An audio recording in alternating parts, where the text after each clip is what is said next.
drove an SUV into a crowded holiday parade last year, guilty of all counts, including murder. Darrell Brooks killed 6 people, injured 62 others during the attack last year in Waukesha. It was supposed to be a day of joy music, families, and celebration. But in a matter of seconds, everything changed. A red SUV broke through police barricades and drove straight into a crowded Christmas parade. What followed became one of the most horrifying events in recent memory. This is the story of the Waukesha Christmas Parade attack, what happened that day, how the suspect was caught, and the shocking courtroom behavior that followed, from chaos on the streets to a trial that stunned the nation. This case is as disturbing as it is unforgettable. On November 21, 2021, the streets of Waukesha were filled with families. Children lined the sidewalks.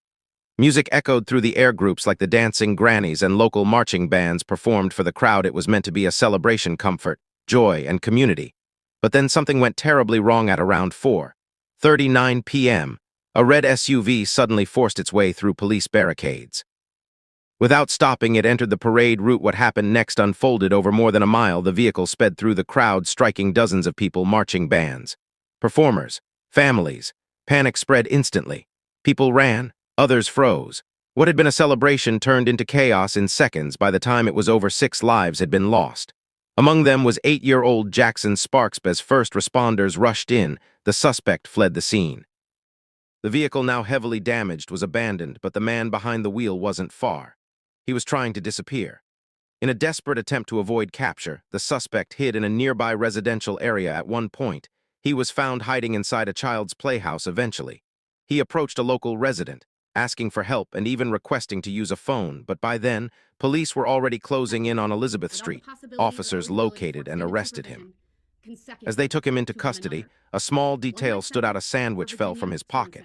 A strange moment in the middle of a devastating case. The man arrested was Darrell Brooks. As investigators dug into his past, a troubling history emerged.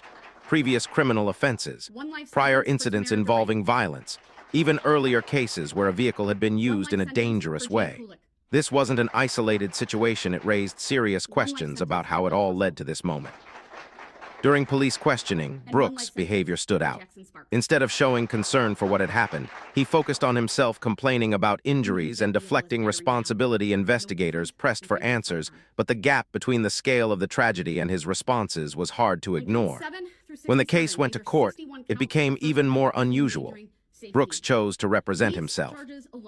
Throughout the trial, his behavior drew attention. Frequent interruptions, arguments, and tense exchanges with the judge. It was chaotic, and at times, difficult to watch. But despite everything, the case moved forward in the end.